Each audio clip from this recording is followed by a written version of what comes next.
पिछले वीडियो में हमने देखा था कि कोलाइडी विलयन क्या होते हैं और कोलाइडी विलयन और वास्तविक विलयन में क्या अंतर होता है। ये जो कोलाइडी विलयन है ये दैनिक जीवन में भी काफ़ी इम्पोर्टेंस रखते हैं। प्रकृति में बहुत सारे कोलाइडी विलयन हैं और कोलाइडी विलयनों को हम कई तरह से दवाओं के रूप में भी काम में लेते हैं। इसके अलावा भी इनका कई तरह से इनको उपयोग में कोलाइडी विलयन हमारे उपयोग में ये आते हैं।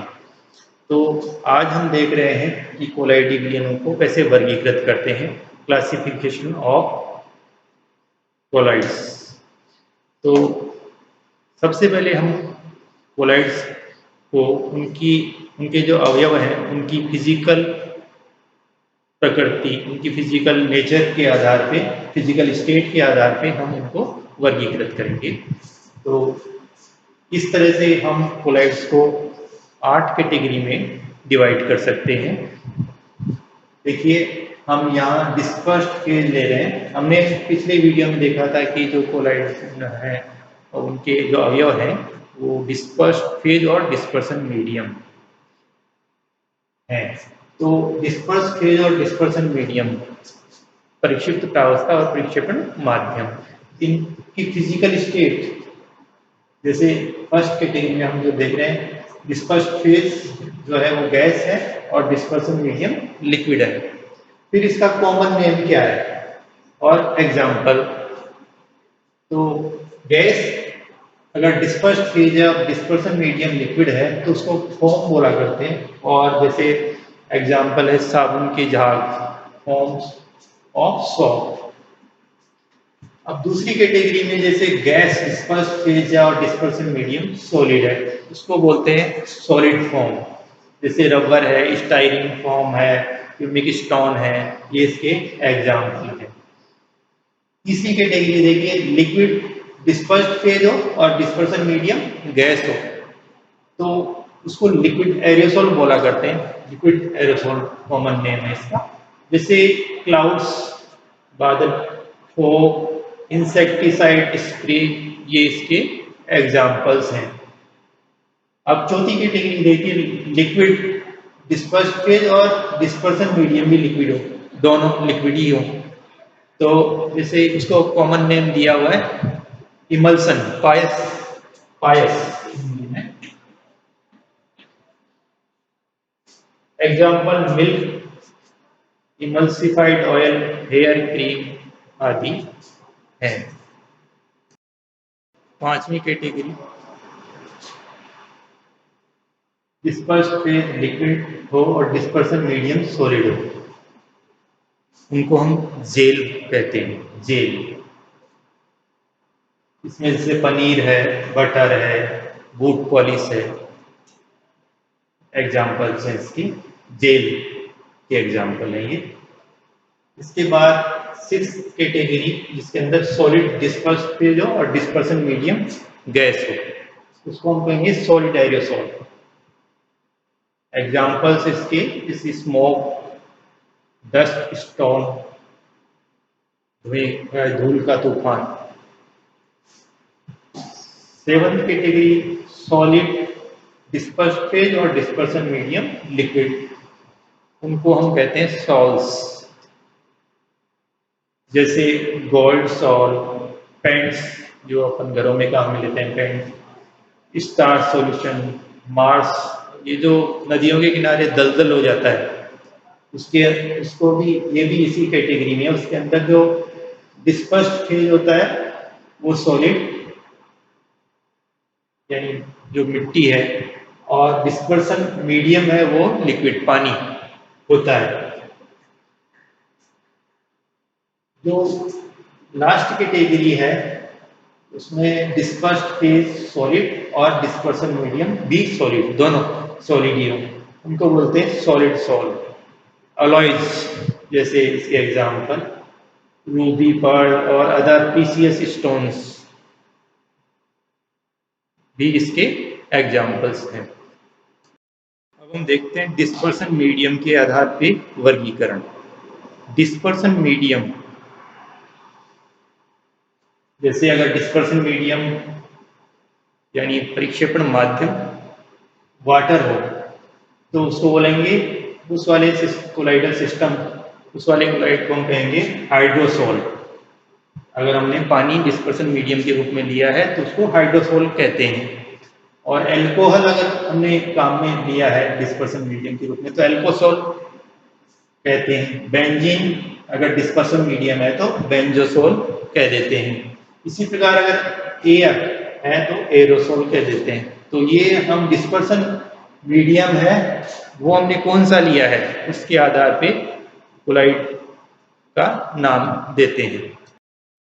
अब हम देखते हैं डिस्पर्स्ड फेज और डिस्पर्सन मीडियम के बिहेवियर के आधार पे इनका वर्गीकरण, classification on the basis of behaviour of dispersed phase with the dispersion medium. हम इसमें दो तरह से इनका क्लासिफिकेशन कर सकते हैं। एक जो फर्स्ट है लायोफिलिक कोलाइड्स, द्रव स्नेही कोलाइड, और दूसरा लायोफोबिक कोलाइड्स, द्रव विरोधी कोलाइड। जैसे नाम से भी लग रहा है कुछ द्रव स्नेही और द्रव विरोधी। जो द्रव स्नेही है इनके अंदर डिस्पर्स फेज और डिस्पर्सन मीडियम इनमें अट्रैक्शन होता है, एफिनिटी होती है, लेकिन लायोफोबिक में ऐसा नहीं होता है। तो हम देखते हैं इनको, पहले हम देख रहे हैं लायोफिलिक कोलाइड्स, द्रव स्नेही कोलाइड। तो वे कोलाइड इनके अंदर डिस्पर्स फेज और डिस्पर्सन मीडियम में अट्रैक्शन हो, attraction between disperse phase and dispersion medium, ये बहुत आसानी से बन जाते हैं और स्टेबल भी होते हैं। और इसके अलावा अगर हम कोई इलेक्ट्रोलाइट डालें तो इनको इजीली हम प्रेसिपिटेट नहीं कर सकते, जिसको हम बोलते हैं कोगुलेशन, इनका स्कंदन आसानी से नहीं होता है। और अगर स्कंदन या प्रेसिपिटेशन होता भी है तो उनको वापस से कोलाइडल सॉल्यूशन में ला सकते हैं, इसीलिए इनको हम रिवर्सिबल कोलाइड के नाम से भी जानते हैं, कहते हैं इनको रिवर्सिबल कोलाइड्स। एग्जाम्पल जैसे स्टार्च, प्रोटीन, रबर, इनका कोलाइडल सॉल्यूशन। अगर हम इसमें डिस्पर्सन मीडियम वाटर लेते हैं तो उनको हम बोलते हैं हाइड्रोफिलिक कोलाइड्स। अगर हम वाटर डिस्पर्सन मीडियम के रूप में काम में लें तो उसको बोलेंगे हाइड्रोफिलिक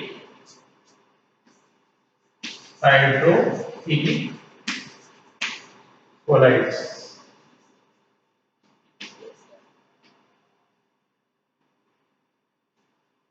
अब हम देखते हैं सेकेंड कैटेगरी लायोफोबिक कोलाइड्स, द्रव विरोधी कोलाइड्स। अब हम देखते हैं लायोफोबिक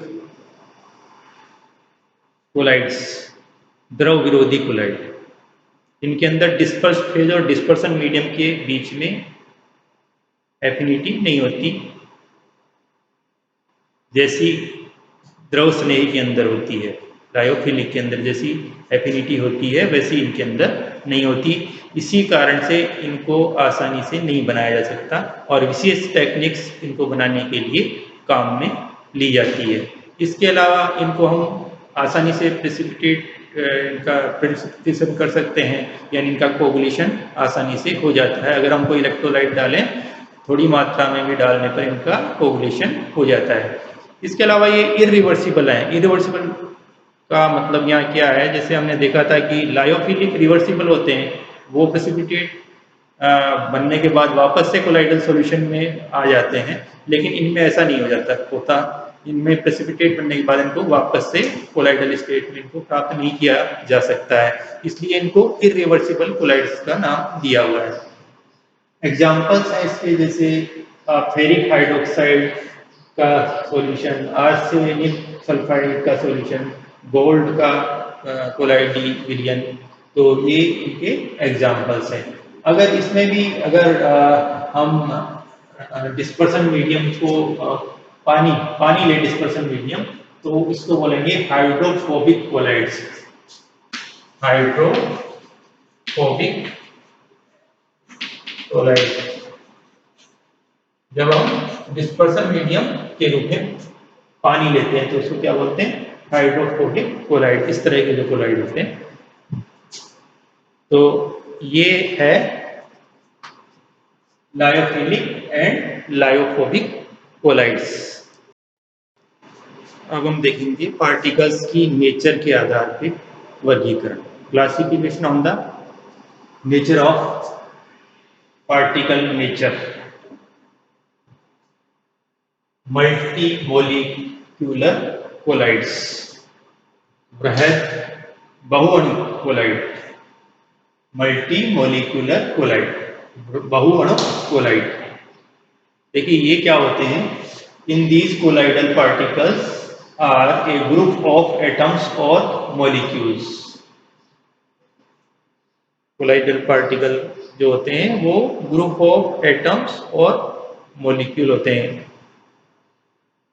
एटम्स या मॉलिक्यूल्स का एक क्लस्टर, झुंड होता है। एग्जाम्पल जैसे गोल्ड सॉल्ट, गोल्ड सॉल्ट में जो कोलाइडल पार्टिकल्स होते हैं वो गोल्ड के एटम्स का क्लस्टर होता है। इसी तरीके से सल्फर सॉल्ट के अंदर colloidal particle sulphur S8 molecules का क्लस्टर होता है। तो ये बहुअणु कोलाइड कहलाते हैं, इस तरह के कोलाइड। अब इसमें दूसरी तरह के जो कोलाइड हैं वो है वृहद अणु कोलाइड, मैक्रोमोलिक्यूलर कोलाइड्स। मैक्रोमोलिक्यूलर कोलाइड्स में जो कोलाइडल पार्टिकल हैं वो खुद ही बड़े बड़े होते हैं, उनकी साइज बड़ी होती है। In these colloids constituting molecules itself are of the colloidal size. Their molecular weights are high. Example है इसके जैसे starch, protein, cellulose and synthetic molecules like polythene, nylon etcetera. तो ये है कोलाइड्स का वर्गीकरण कोलाइडल पार्टिकल्स के नेचर के आधार पे। तो आज हमने कोलाइडल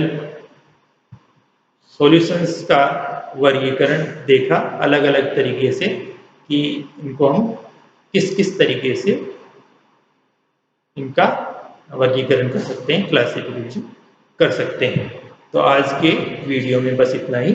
नमस्कार।